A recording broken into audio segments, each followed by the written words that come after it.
Maren, mikrofoni është për ty, një djalë i ri që të jam tanë, faleminderit që je prezent sot.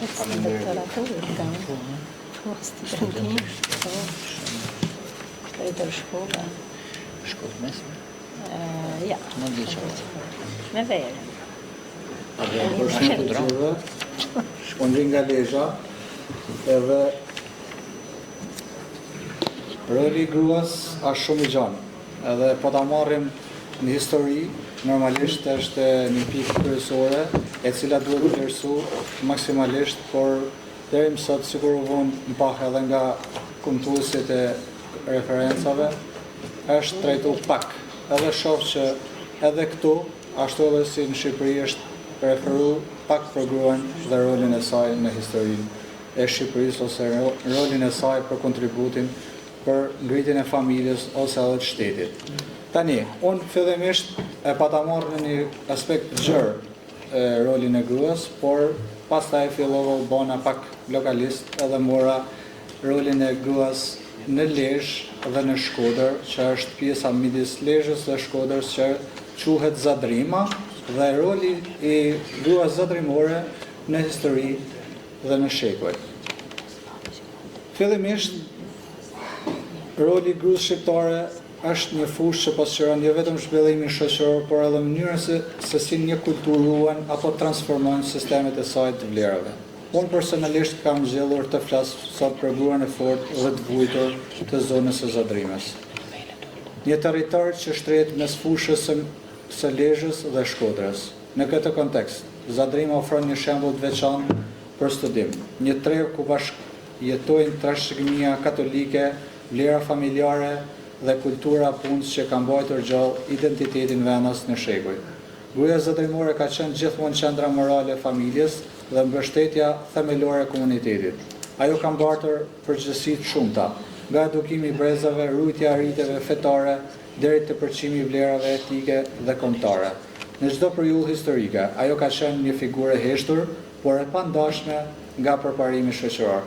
Tek figura e heshtur, zakonisht unë kështu e kam parë gruan shqiptare, një natyrë të heshtur, por nga një herë, pavarësisht se na pëlqen ose s'na pëlqen ta themi, gruaja ka qenë e nënshtruar dhe e shtypur. Për këtë gjë nuk duhet të jemi krenar, por është diçka që ka ndodhur në territorin e Shqipërisë për shkak të zakoneve dhe kanoneve që ne kemi pasur, por nuk duhet të harrojmë kurrën e kurrës kontributin që gruaja e përulur shqiptare ka dhënë. Dhe unë në momentin e parë që isha duke ardhur për Kosovë, më erdhen ato kujtimet të figurave të grave kosovare, të cilat kanë vujt dhe i kanë mbartur fëmijët e tyre në shpinë dhe kanë ecur me ta për të mbajtur traditën ose vazhdimsinë e jetës këtu në Kosovë. Kështu që ardha për këtu më kujton disa kujtime që duhet vlerësu jashtëzakonisht shumë roli i gruas, jo vetëm në Shqipëri, por edhe këtu në Kosovë. Tek shoqëria tradicionale, gruaja zadrimore është një grua që përkufizohet me ndershmërinë, përkushtimin dhe qëndresën morale. Kanuni edhe normat zakonore, edhe pse shpesh kufizuese, nuk e zhduk një rëndësinë e saj si shtyrë e familjes. Ai ishte përgjegjësi për rujtjen e vatrës, edukimin e fëmijëve dhe organizimin e jetës së përditshme. Roli i saj ekonomik ishte thelbësor. Punonte në arë, përgatiste produkte ushqimore, runte prodhimet dhe kujdese për shëndetshmërinë e familjes. Në shumë raste, sidomos në mungesë të burrave që emigronin për punë, gruaja mbante gjithë peshën e jetës familjare dhe sociale, duke u bërë shtylla e komunitetit. Këtu mu rikujtu pak tek shtyllat e shtëpisë që na tha parafolsi, ku ishin tre nga shtyllat e cepat e shtëpisë mbaheshin nga gratë, dhe për këtë gjë jam plotësisht dakord. Tani tek trashëgimia shpirtërore dhe kulturore. Folklori zadrimor, nuk e di në rast se ju ka shëruar ndonjëherë që ta shikoni veshjen ose të dëgjoni ndonjë këngë zadrimore nga treva jonë, megjithatë veshja zadrimore në Shqipëri është shumë e bukur, edhe veshja e gruas zadrimore është shumë e bukur, për një arsye që ndoshta pak kush e di. Në fillimet e modernitetit të gruas fillimet e çeljes ose të hapjes modernizmit është pikërisht tek kjo veshje zëdrëmore, e cila fillimisht fillon dhe hapet pak më tepër se sa tek pjesa e qafës, nëse më përpara do të ishte mbyllur për gruan, në veshjet zëdrëmore fillon dhe hapet dhe fillon modernizimi i gruas zëdrëmore ose modernizimi i gruas për të shfaqur bukurinë e saj. Po ashtu me elemente të tjerë të cilat janë elemente shumë të bukura po të shohim në folklor ose po ta shohim veshjen e kësaj gruaje.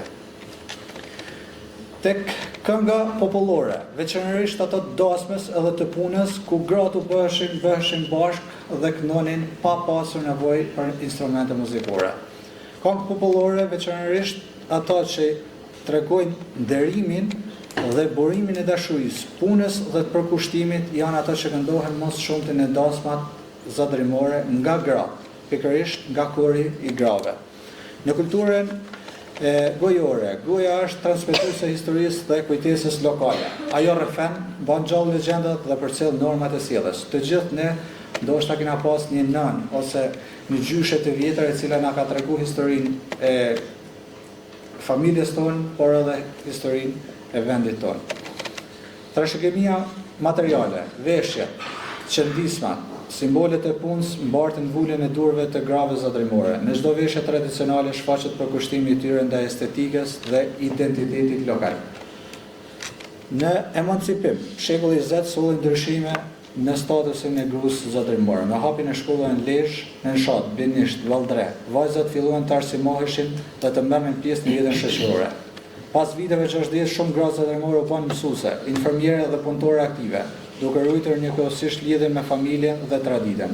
Në periudhën pas viteve 90, me përfshirjen e organizatave lokale dhe bashkiake, roli i tyre mori dimension tjetër: aktivizëm social, përfaqësim publik dhe sipërmarrje. Megjithatë, sfidat nuk kanë munguar. Fenomeni i migracionit, pavarësia ekonomike dhe rrugja e zakoneve të vjetra ende ndikojnë në mënyrën se si përcaktohet roli i gruas sot në shoqërinë shqiptare. Së fundmi, historia e gruas zëdrëmore në shekuj është histori qëndrueshmërie, pune dhe dinjiteti. Nga roli i saj në familje e deri te përfshirja e saj në jetën publike, ajo ka mbetur një figurë qendrore në rrugën e identitetit kulturor dhe shoqëror të zëdrëmës. Në çdo periudhë, ajo ka ditur të balancojë mes traditës dhe ndryshimit, duke qenë faktor i heshtur i stabilitetit moral dhe i zhvillimit të komunitetit. Studimi i figurës së gruas zëdrëmore nuk është vetëm një analizë historike, por një reflektim mbi mënyrën se si kultura lokale përfton qëndrueshmëri përmes figurës së gruas. Ju falenderit dhe ju uroj sukses të gjitha.